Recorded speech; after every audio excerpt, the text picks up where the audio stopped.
Assalamualaikum warahmatullahi wabarakatuh. Alhamdulillah wa syukurillah. Saya kali ini terasa berbeda pasti ya pemirsa, karena saya sedang berada di rumah sakit.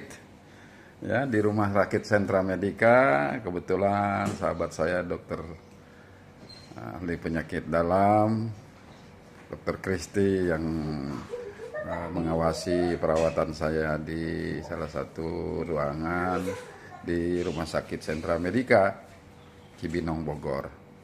Saya ingin bicara tentang fadilah atau apa yang ada di balik sakit. Sakit pada dasarnya menurut Islam adalah sebuah keadaan di mana seseorang mengeluh rasa sakit di bagian tubuhnya tertentu karena kondisi tubuhnya terganggu. Sakit pada dasarnya sebenarnya adalah ujian dari Allah Subhanahu wa taala. Kenapa manusia diuji? Ya itulah, memang hakikat manusia selalu diuji. Ya, Nabi Adam diuji oleh Allah dengan posisi tempatnya di surga yang enak, diuji agar tidak makan satu buah saja, yaitu buah khuldi. Tapi dilanggar. Nabi Adam akhirnya tidak sabar, melangkah, melakukan tindakan kesalahan, dihukum oleh Allah. Ya, dan lain-lain, bahkan para rasul. Bukan hanya sekedar para rasul, manusia kita sendiri banyak sekali diuji oleh Allah Subhanahu wa taala. Ujian ini butuh kesabaran. Hakikatnya adalah kita harus jawab tantangannya dengan berikhtiar. Datang ke dokter, minta nasihat dokter. Kenapa kita sakit, dokter akan memberi solusi. Dan setelah kita datang ke dokter, kita minta kepada Allah, berdoa kepada Allah. Berdoa apa yang kita keluhkan. Dengan demikian, sebuah pertemuan antara pikiran dokter sebagai makhluk Allah yang diberi karunia keahlian dengan pikiran kita untuk berdoa akan bertemu dalam kasih sayang dan rahmat Allah. Itulah yang disebut dengan sehat. Ya. Ya. Sebuah ujian yang luar biasa dari Allah kepada manusia adalah sakit, sehat, miskin, kaya, enak, tidak enak. Itu semua ujian. Orang yang punya diuji oleh Allah dengan kepemilikannya hingga ia lupa bersyukur. Orang yang tidak punya diuji oleh Allah dengan kesulitannya. Orang yang sakit diuji oleh Allah dengan sakitnya. Ya, semua datang dari Allah. Semua harus kembalikan kepada Allah Subhanahu wa taala. Tidak ada satupun ujian yang datang dari makhluk. Yang ada adalah dari Allah. Kita harus ikhtiar selalu mendatangi dokter, mendatangi ahli-ahli kedokteran.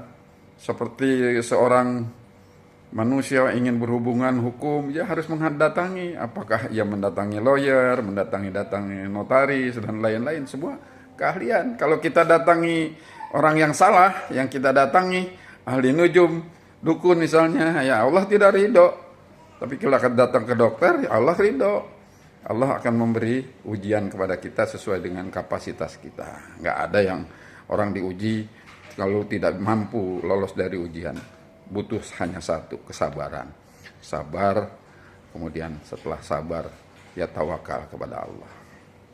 Nabi Ayub sakit berpuluh-puluh tahun, nyaris tubuhnya hilang, tinggal kulit dan tulang-tulangnya saja. Anak-anaknya pergi, tetangganya pergi karena bau tubuhnya. Hanya tinggal istri setia seorang yang melayaninya. Kemudian dalam rintihan di malam hari, Nabi Ayub berkata, "Ya Allah, sakit ini datang darimu. Aku kembalikan kepadamu yang dapat memberikan kesembuhan." Diabadikan oleh Allah di dalam surah Al-Anbiya.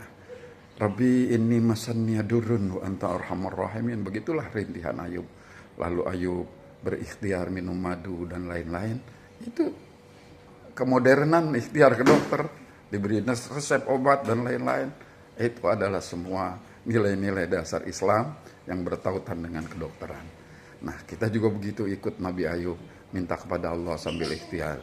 Mudah-mudahan selalu sehat. Nabi Yunus, ya, tidak sabar memenuhi ujian dari Allah. Lalu ia pergi sendiri meninggalkan kaumnya ke tengah lautan sendirian. Akhirnya tercebur di tengah samudra. Di tengah samudra bertemu dengan ikan nun namanya, ikan hiu bernama Nun. Lalu dimakan ikan hiu itu, ikan nun itu. Lalu Nabi Yunus berkata dan berdoa.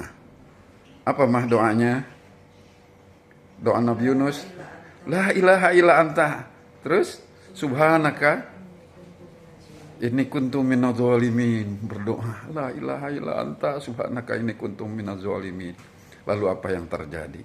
Dengan ikhtiar itu, doa itu, Allah mengabulkan, dan kisah ini diabadikan dalam surah Yunus. Ya, bisa dibaca. Lalu Nabi Ayub terselamatkan, ikan nun itu terdampar di pantai dan ia bisa keluar dari perut ikan nun. Begitu juga Nabi Adam dengan doanya, Rabbana zalamna anfusana wa illam taghfir lana wa tarhamna lanakunanna minal khasirin. Sambil terus berikhtiar, di tengah jalan ia bertemu dengan ramuan, ya, karena ia hidup sendiri. Ya, manusia pertama Adam sendirian, ia masih mencari satu orang lagi pasangan, yaitu Hawa, yang diterjunkan ke dunia di tempat yang lain. Nah, lalu Allah memberi karunia kepada Nabi Adam di satu tempat yang gersang di lembah Arafah bernama Jabal Rahmah. Sekarang bertemulah Adam dan Hawa.